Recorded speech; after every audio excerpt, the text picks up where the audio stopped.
हाँ तो नमस्कार जी, कैसे हैं आप लोग। आज की क्लास में हम लोग बिहार बोर्ड क्लास 10 हिंदी का चैप्टर 1 सर्व विभाजन और जाति प्रथा से जुड़ी 10 महत्वपूर्ण ऑब्जेक्टिव प्रश्न को समझने वाले हैं, जो कि बिहार बोर्ड आपके एग्जाम में अक्सर पूछता रहता है। और हाँ, ये प्रश्न बहुत इंपॉर्टेंट होने वाले हैं, तो आप ध्यान से समझिएगा ताकि परीक्षा में आपका सभी प्रश्न आसानी से बन जाए। तो चलिए शुरू करते हैं। इस वीडियो में आपका पहला प्रश्न है, हूँ आर सुदराज किसकी रचना है। बच्चों, रचना का मतलब होता है लेखक, यानी पूछ रहा है कि हूँ आर सुदराज नाम की एक पुस्तक है और उसके लेखक कौन है। तो चलो ऑप्शन को देख लेते हैं। A Mahatma Gandhi, B Yatendra Mishra, C Bhimrao Ambedkar, D Max Muller. अब बताओ इनमें से सही उत्तर कौन सा होगा। तो बच्चों, इनमें से बिल्कुल आपका सही उत्तर हो जाएगा सी भीमराव अंबेडकर। यानी आप बोल सकते हो कि हूँ आर सुदराज नाम की जो पुस्तक है उसके लेखक यानी उसके रचनाकार भीमराव अंबेडकर जी हैं। अब चलते हैं दूसरे प्रश्न पर। तो आपका दूसरा प्रश्न है, अंबेडकर जी के अनुसार भाईचारे का दूसरा नाम क्या है। अब बच्चों, आप सोच रहे होंगे कि ऐसा प्रश्न तो मैंने पहले भी दूसरे क्लास में आप लोग को कराया है। तो बच्चों, कराया है, लेकिन उस प्रश्न में और इस प्रश्न में अंतर है। उस प्रश्न में ये पूछा गया था कि अंबेडकर जी के अनुसार भाईचारे का वास्तविक रूप कैसा होना चाहिए। तो बच्चों, उसका उत्तर हमने दिया था दूध और पानी के मिश्रण की तरह। लेकिन ये दूसरा प्रश्न में ये पूछ रहा है कि अंबेडकर जी के अनुसार भाईचारे का दूसरा नाम क्या है। तो चलो ऑप्शन को देख लेते हैं। ए राजतंत्र, बी लोकतंत्र, सी शर्म और डी सहयोग। अब बताओ इनमें से सही उत्तर क्या होगा। तो बच्चों, अंबेडकर जी के अनुसार भाईचारे का दूसरा नाम लोकतंत्र है। आपका बिल्कुल सही उत्तर हो जाएगा बी लोकतंत्र। ठीक है, आपको याद रहेगा। अगर अंबेडकर जी के अनुसार भाईचारे का वास्तविक रूप कैसा होना चाहिए, अगर ये पूछ लेगा तो आपको परीक्षा में लिखना है दूध और पानी के मिश्रण की तरह। लेकिन अगर ये पूछ ले कि अंबेडकर जी के अनुसार भाईचारे का दूसरा नाम क्या है, तो आपको परीक्षा में लिख कर आना है लोकतंत्र। ठीक है ना। तो यानी अंबेडकर जी के अनुसार भाईचारे का दूसरा नाम लोकतंत्र है। समझ में आ गया। और अंबेडकर जी के अनुसार भाईचारे का वास्तविक रूप दूध और पानी के मिश्रण की तरह होना चाहिए। अब चलते हैं तीसरे प्रश्न पर। तो आपका तीसरा प्रश्न है, अंबेडकर जी ने किसको मानवीय अधिकार एवं सम्मान दिलाने के लिए अधिक संघर्ष किया। चलो ऑप्शन को देख लेते हैं। ए अछूतों को, बी स्त्रियों को, सी मजदूरों को, डी उपयुक्त सभी को। अब बताओ इनमें से सही उत्तर कौन सा होगा। अंबेडकर जी ने किसको मानवीय अधिकार एवं सम्मान दिलाने के लिए अधिक संघर्ष किया। तो आपका बिल्कुल सही उत्तर हो जाएगा बच्चों ए अछूतों को।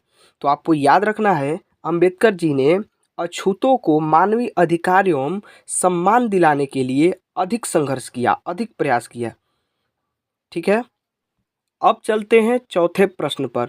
तो आपका चौथा प्रश्न आता है, किसके प्रोत्साहन पर अंबेडकर जी उच्च स्तरीय शिक्षा के लिए न्यूयॉर्क गए।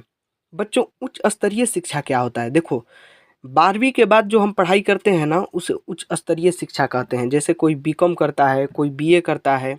समझ में आ रहा है ना। इस प्रकार से कोई नीट की तैयारी करता है डॉक्टर बनने के लिए, तो ये उच्च स्तरीय शिक्षा इसे बोलते हैं, जो 12वीं के बाद हम लोग ग्रहण करते हैं यानी पढ़ते हैं। अब बात आई कि किसके प्रोत्साहन पर अंबेडकर जी उच्च स्तरीय शिक्षा के लिए न्यूयॉर्क गए। तो बच्चों, न्यूयॉर्क एक अमेरिका का शहर है। समझ में आया ना। वो अमेरिका गए थे, तो अमेरिका के किस शहर में गए थे, न्यूयॉर्क में गए थे। अब ऑप्शन को देख लेते हैं कि सही उत्तर कौन सा होगा।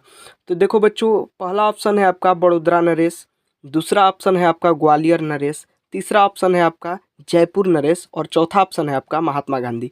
यानी किसके प्रोत्साहन पर ये न्यूयॉर्क गए थे उच्च स्तरीय शिक्षा प्राप्त करने के लिए। तो आपका बिल्कुल सही उत्तर हो जाएगा ए बड़ोदरा नरेश। बच्चों, बड़ोदरा नरेश के प्रोत्साहन पर अंबेडकर जी उच्च स्तरीय शिक्षा प्राप्त करने के लिए न्यूयॉर्क गए थे। अच्छा, प्रोत्साहन क्या होता है। प्रोत्साहन ये होता है कि उनके सहयोग से गए थे। अब चलते हैं पांचवें प्रश्न पर। तो आपका पांचवा प्रश्न है, आदर्श समाज किस पर आधारित होना चाहिए। अब बच्चों, आपको सोच के लग रहा होगा कि इस प्रकार का क्वेश्चन तो हमने दूसरे क्लास में किया है। तो हाँ बच्चों, मैंने आपको कराया है। उसमें इस प्रकार से लिखा गया था कि अंबेडकर जी के अनुसार आदर्श समाज किस पर आधारित होना चाहिए या किस पर आधारित है अंबेडकर जी के अनुसार।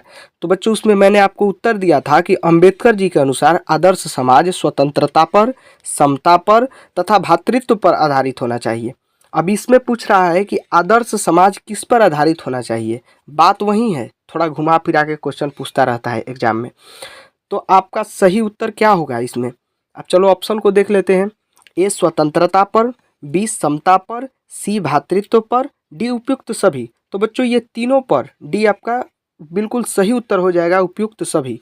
यानी ये तीनों पर अंबेडकर जी के अनुसार आदर्श समाज आधारित होना चाहिए। किस किस पर? स्वतंत्रता पर, समता पर और भ्रातृत्व पर। ठीक है, आपको याद रहेगा, इसीलिए आपका डी ऑप्शन सही हो जाएगा। अब चलते हैं छठे प्रश्न पर। तो आपका छठा प्रश्न है, द कास्ट इन इंडिया किसके द्वारा लिखा गया है? चलो ऑप्शन को देख लेते हैं। ए हजारी प्रसाद द्विवेदी, बी भीमराव अंबेडकर, सी अमरकांत, डी मैक्स मुलर। अब बताओ इनमें से सही उत्तर कौन सा होगा? किसके द्वारा लिखा गया है द कास्ट इन इंडिया? तो बच्चों आपका बिल्कुल सही उत्तर हो जाएगा B Bhimrao Ambedkar. The caste in India एक प्रकार का शोध पत्र है जो भीमराव अंबेडकर जी द्वारा लिखा गया है, आपको याद रहेगा। अब चलते हैं सातवें प्रश्न पर। तो आपका सातवां प्रश्न है, भारत सरकार के कल्याण मंत्रालय से बाबा साहब अंबेडकर के संपूर्ण वाङ्मय कितने खंडों में प्रकाशित हो चुका है? यानी पूछ रहा है बच्चों कि जो बाबा साहब द्वारा जो संपूर्ण वाङ्मय लिखा गया था वो कितने खंडों में भारत सरकार के कल्याण मंत्रालय से प्रकाशित किया गया है? तो चलो ऑप्शन को देख लेते हैं। ए 15 खंडों में, बी 20 खंडों में, सी 21 खंडों में, डी 25 खंडों में। अब बताओ इनमें से सही उत्तर कौन सा होगा? तो बच्चों आपका बिल्कुल सही उत्तर होगा 21 खंडों में। तो आपको याद रखना है, भारत सरकार के कल्याण मंत्रालय से बाबा साहब के संपूर्ण वाङ्मय 21 खंडों में प्रकाशित किया गया है, यानी 21 खंडों में प्रकाशित हो चुका है। अब चलते हैं आठवें प्रश्न पर।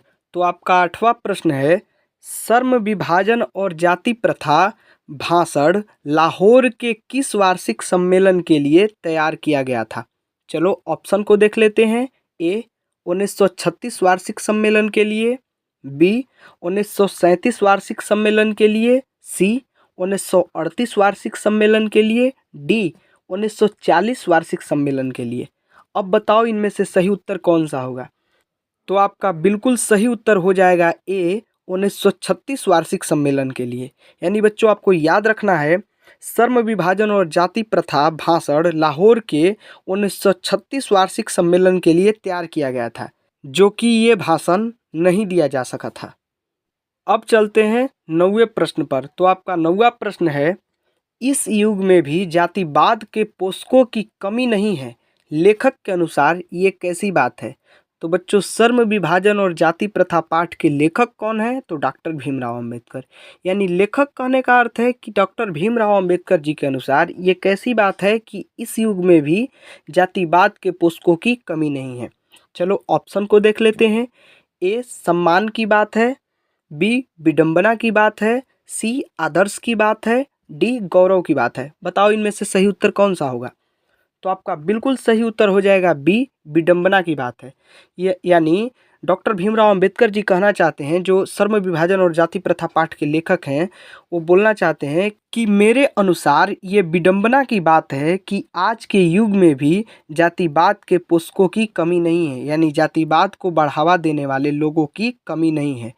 तो लेखक तो डॉक्टर भीमराव अंबेडकर जी ही न थे, इसीलिए आपको याद रखना है कि जातिवाद के पोषकों की कमी नहीं है आज के युग में भी, ये लेखक के अनुसार यानी डॉक्टर भीमराव अंबेडकर जी के अनुसार विडंबना की बात है।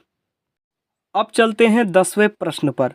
तो आपका 10वां प्रश्न है, बाबा साहब भीमराव अंबेडकर का निधन कब हुआ था? चलो ऑप्शन को देख लेते हैं। 1950 ईस्वी में, 1952 ईस्वी में, 1956 ईस्वी में, 1960 ईस्वी में।